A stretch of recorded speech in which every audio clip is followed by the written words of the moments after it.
Alright, hey everyone, this is Ash. Welcome back to the King's Speech. So I just finished recording the Spy Family reaction videos, and a channel update has been uploaded to the channel now. So there's going to be no big preamble for this one. If you want updates, general info about the channel, read-throughs coming up, stuff like that, check out the update that hit the channel. So without further ado, let's dive straight into it with Kaiju No.8, Chapter 62 by Naoya Matsumoto, with translation by David Evelyn and lettering by Brandon Bovia. So we pick up where we left off last time, with Reno kind of having attached himself to the wall with the little ice grips. You see the veins popping out on his face as he's going, more. I need more power. And you see his unleashed combat powers continuing to climb. And you have, I cannot remember what the hell the commander's name is. Can I look it up quickly? Come on, let me look up stuff. Come on. No, I won't be able to look it up at the top. Whatever, I'll call him Commander Goatee for now, until I remember what his name is. And you have him going, this is bad. And you see Reno just taking off, running along the little mountain. As the Honda just lets out a giant roar.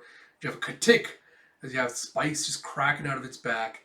And the Commander Goatee goes, the Honju has changed form. Our enemy here is going all out too. And you see Reno just running along the mountain wall towards it. And he goes, if I had been stronger, then Sir, indeed Haru, wouldn't have gotten hurt. And you see a crick. It's like, I have to do this. I don't know if the crick is supposed to be like showing like the muscle tension, or like his muscle fibers tearing, or if it's just like the suit like powering up more. And you see a kzzzt. As you see the Honju just kind of charging some electric blast, or as the muscle apparently. You see the Honju charging up like a laser blast and firing it towards him. And you have a which. As you see his muscles just tensing as he positions himself against the wall, then just launches off super fast, like forming a little impact crater from it. And you have he's fast. And a Baguine, as you see a bunch of explosions shooting off the spikes in the back of the Honju. And you have prap. And you see Reno just jumping from spike to spike as he's starting to shoot little blasts into the Honju. And Jeff, Officer Ichikawa has destroyed the enemy's uni organ. Jeff, he's strong, but it's like blood pressure rising. Muscle tear sighted in 6 locations, so it was his body like muscle tearing apart. Jeff, he's clearly pushing his body to its limit. Jeff, he won't hold up at this rate. Is number 6 causing him to lose control of himself? Java, no. What you're seeing now is all Ichikawa. Java, huh? Java, with users of number weapons, syncing with the massive energy in cells of a Dai Kaiju, trigger simulations in their brain that cause an abnormal spike in their neurotransmitter levels, as well as their transmission rate. As a result, their basic human nature and desires bubble to the surface, and depending on their personality, the impulse is strong enough to destroy their own bodies.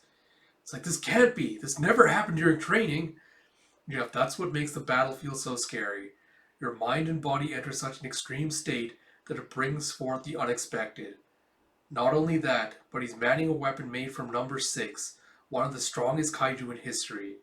The toll it's taking on his mind and body must be astronomical. And you see him thinking flashback to, if you keep showing signs that you can't control yourself, then I can't authorize you to use that weapon, Ichikawa. Oh man, I do love the effect of like these black specks like raining through like Ishikawa's little subconscious mind as he's slowly like pushing himself past his limits and kind of like lamenting his own inability and like failures to save everyone. I have to do this. I have to do this. I have to do this. It's like, what is all this? It's like, it hurts. My entire body hurts, but it won't stop. I can't control my own thoughts. You have more. I need more power. And you see the blackness starting to like take over his body slowly. And you see where he's standing in the real world, he's just starting to spike out from the ground from his location. And it's taking out like all the mini Honju or the Yojo around him as well. It's like the Honju just like rearing back from like this huge ice field explosion he's made. You have Officer Ichikawa has frozen everything within a 50-meter radius. Is he indiscriminately attacking any life form in range? This isn't good. Now we can't even provide backup. And Commander Goatee is going, could he be trying to reject any outside help? Sense of responsibility is unreal. Ooh, excuse me. I see I see a bunch more explosions being shot towards the Hanju. You have 35% of the Hanju's body is frozen. He's completely outpacing the monster's regeneration.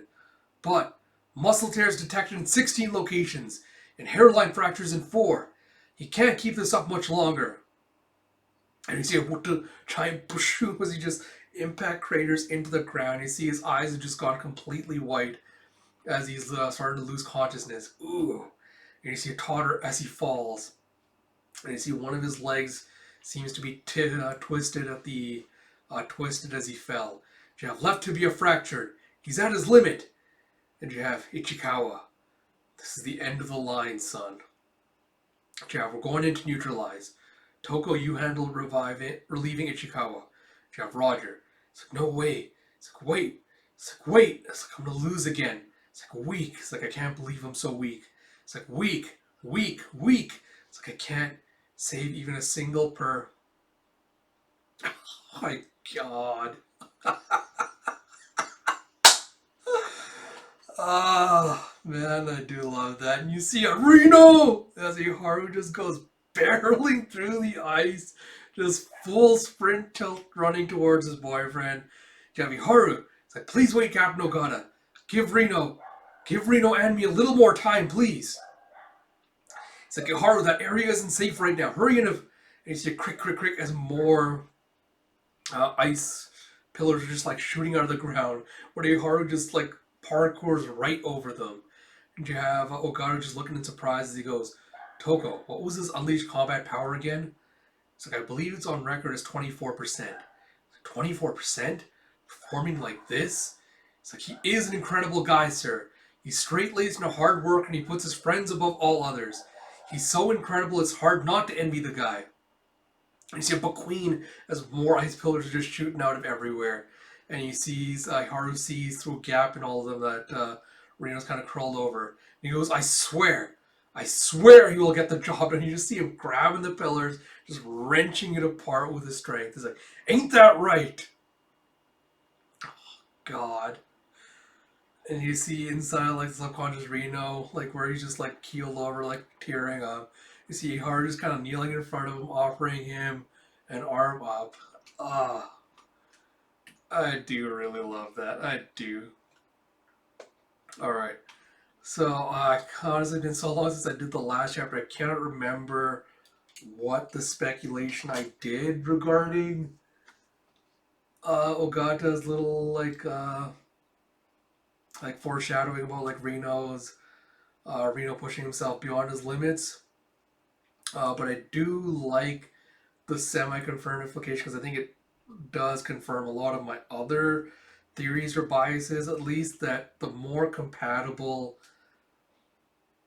the personality of the kaiju is with, whoever they've taken over, the better that they're able to work together, if they're able to sync together, they're probably going to be able to pull out more of their power. It's interesting that the whole, like, confirmation thing is that the kaiju basically aggravates or elevates or, like, elevates the person's own, like, flaws and personalities and things. It just kind of like heightens, that's the word I'm looking for, heightens the person's own personality things. It doesn't, like, overtly influence it in a negative way, which I guess makes sense if you are one, it's compatible with powering a weapon like that. I guess you have to be a certain kind of personality to be able to pull out its strength and be able to actually deal with the strain it would put on your body. But yeah, apart from that, like I said, I do like the little bit of the arts, like the little flecks of, like, blackness raining down on Ichikawa, like the subconscious mind as he's been taking over.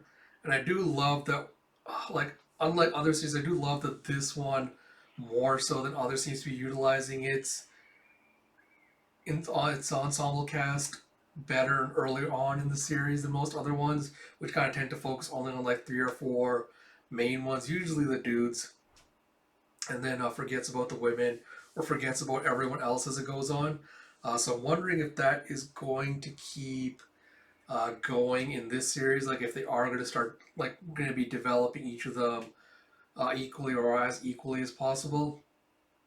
But yeah, apart from that, again, I love like the simple earnestness of like the way it's putting in like the shonen things like friendship after victory and all that, and how well it does it in Kaiju No.8. I think that's one of the reasons it's so appealing and effective as a manga. But yeah, I'm looking forward to seeing where Haru's going to go from here, what kind of development he's going through, and how this is going to kind of play out with regards to uh, Reno's as well, the next stuff.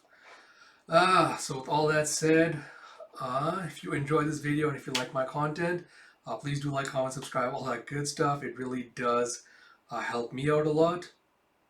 Like I said, please watch the channel update because I'll give you an idea of what read-throughs I'm planning to do and when and things like that, as well as general things for the channel. As soon as this video finishes uploading, I will have the other Kaiju one out as well. So until next time, this is Ash. Talk to you all later.